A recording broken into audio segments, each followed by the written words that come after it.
ബീഹാർ നിയമസഭാ തെരഞ്ഞെടുപ്പ് കേവലം ഒരു സംസ്ഥാന തെരഞ്ഞെടുപ്പ് എന്നതിലുപരി ഇന്ത്യൻ രാഷ്ട്രീയത്തിൽ നിരവധി ചോദ്യചിഹ്നങ്ങളും പാഠങ്ങളും നൽകി കടന്നുപോയ ഒന്നാണ്.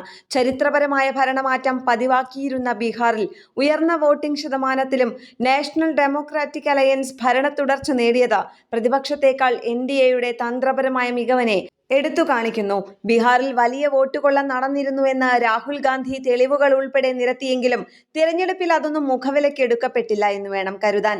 കഴിഞ്ഞ 20 വർഷമായി ബീഹാർ രാഷ്ട്രീയത്തിന്റെ മുഖമായി നിൽക്കുന്ന നിതീഷ് കുമാറിനെ പ്രാദേശിക വികാരങ്ങൾ നിലനിൽക്കെയാണ് രാഹുൽ ഗാന്ധി അവിടെ വോട്ട് ചോരി വിവാദം ഉയർത്തിക്കാട്ടിയത്.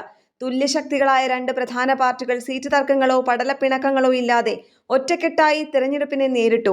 ഇത് അണികൾക്കും വോട്ടർമാർക്കും ആത്മവിശ്വാസം നൽകി. ഒരു ഭാഗത്ത് BJPയുടെ ഏറ്റവും വലിയ പ്രചാരകനായ പ്രധാനമന്ത്രി നരേന്ദ്രമോദിയുടെ ശക്തമായ ക്യാമ്പയിനുകൾ, മറുഭാഗത്ത് കഴിഞ്ഞ 20 വർഷമായി ബീഹാറിന്റെ മുഖമായി നിലകൊള്ളുന്ന നിതീഷ് കുമാർ. ഇരു നേതാക്കളും പ്രചാരണത്തിലുടനീളം സജീവമായി പങ്കെടുത്തത് NDAക്ക് ഇരട്ടി കരുത്തായി. നിതീഷ് കുമാറിനോടുള്ള താൽപര്യത്തിന്റെയും കേന്ദ്ര സർക്കാരിന്റെ വിവിധ സഹായ ഫണ്ടുകളുടെയും പിൻബലത്തിൽ വനിതാ വോട്ടർമാരുടെ ശക്തമായ പിന്തുണ NDAക്ക് അനുകൂലമായി മാറി. നിതീഷിന്റെ അനാരോഗ്യം സംബന്ധിച്ച പ്രചാരണങ്ങളെപ്പോലും സ്ത്രീ വോട്ടർമാർ തള്ളിപ്പറഞ്ഞത് ശ്രദ്ധേയമായിരുന്നു. ജാതി സമവാക്യങ്ങൾക്കപ്പുറം ചരിത്രപരമായി ബീഹാറിലെ ഏറ്റവും വലിയ വോട്ട് ബാങ്കായ EBC പ്രതിനിധിയായി നിതീഷ് കുമാറിന് നിലകൊള്ളാൻ കഴിഞ്ഞത് NDAക്ക് നിർണായകമായി. കോൺഗ്രസ്, RJD, ഇടതു പാർട്ടികൾ എന്നിവരടങ്ങിയ പ്രതിപക്ഷ സഖ്യത്തിന് NDAയുടെ ശക്തിക്ക് സമാനമായ ഒത്തൊരുമ പ്രകടിപ്പിക്കാൻ കഴിഞ്ഞില്ല. RJD, കോൺഗ്രസ്, മറ്റ് ഇടതു പാർട്ടികൾ എന്നിവർ കൃത്യമായ ഒരു പദ്ധതിയുടെയോ തർക്കങ്ങളില്ലാത്ത സീറ്റ് വിഭജനത്തിന്റെയോ അടിസ്ഥാനത്തിൽ തിരഞ്ഞെടുപ്പിനെ നേരിടാൻ കഴിഞ്ഞില്ല എന്നതാണ് ഏറ്റവും വലിയ പരാജയം.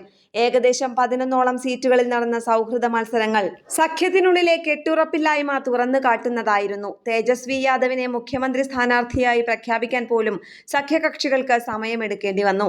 രാഹുൽ ഗാന്ധി വോട്ട് ചോരി പോലുള്ള ഗുരുതരമായ വിഷയം ഉയർത്തിക്കൊണ്ടുവന്നിട്ടും പിന്നീടുള്ള പ്രധാന പ്രചാരണ പരിപാടികളിൽ അദ്ദേഹത്തിന്റെയോ പ്രിയങ്ക ഗാന്ധി, മല്ലികാർജുൻ ഖാർഗെ തുടങ്ങിയ പ്രധാന കോൺഗ്രസ് നേതാക്കളുടെയോ സജീവമായ സാന്നിധ്യമുണ്ടായില്ല.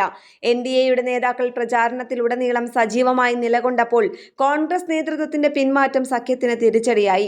തിരഞ്ഞെടുപ്പ് കമ്മീഷന്റെ വീഴ്ച സംബന്ധിച്ച് രാഹുൽ ഗാന്ധി നടത്തിയ ക്യാമ്പയിനിൽ ബീഹാർ ജനതയെ എത്രത്തോളം സ്വാധീനിച്ചു എന്നത് തിരഞ്ഞെടുപ്പ് ഫലം വന്നപ്പോൾ ഒരു ചോദ്യചിഹ്നമായി മാറി. കേന്ദ്ര സർക്കാരിനെതിരെയുള്ള ഈ വിഷയം ഉന്നയിച്ച ശേഷം സംസ്ഥാനത്തെ ഭരണം സംബന്ധിച്ചും ക്രമസമാധാന പ്രശ്നങ്ങൾ പോലുള്ള വിഷയങ്ങളിലേക്കും ശ്രദ്ധ തിരിക്കാൻ കോൺഗ്രസിന് കഴിഞ്ഞില്ല. മഹാസഖ്യത്തിന് മുസ്ലിം യാദവ സമുദായങ്ങളിൽ നിന്ന് വോട്ടുകൾ നേടാൻ കഴിഞ്ഞെങ്കിലും അതിനപ്പുറം മറ്റു ജാതി സമുദായങ്ങളിൽ കാര്യമായ സ്വാധീനം ചെലുത്താൻ കഴിഞ്ഞിട്ടില്ല. സാധാരണയായി ബീഹാറിൽ വോട്ടിംഗ് ശതമാനം കൂടുമ്പോൾ നിലവിലെ ഭരണകക്ഷി പുറത്താകുന്ന ചരിത്രമുണ്ട്. 1967 മുതലുള്ള ബീഹാറിന്റെ ചരിത്രമാണിത്. എന്നാൽ 2020 ഈ പതിവ് തെറ്റിച്ച് NDA ഭരണ തുടർച്ചയിലെത്തി. BJPയുടെയും JDUവിന്റെയും കൃത്യമായ രാഷ്ട്രീയ തന്ത്രത്തെ അത് സൂചിപ്പിക്കുന്നു.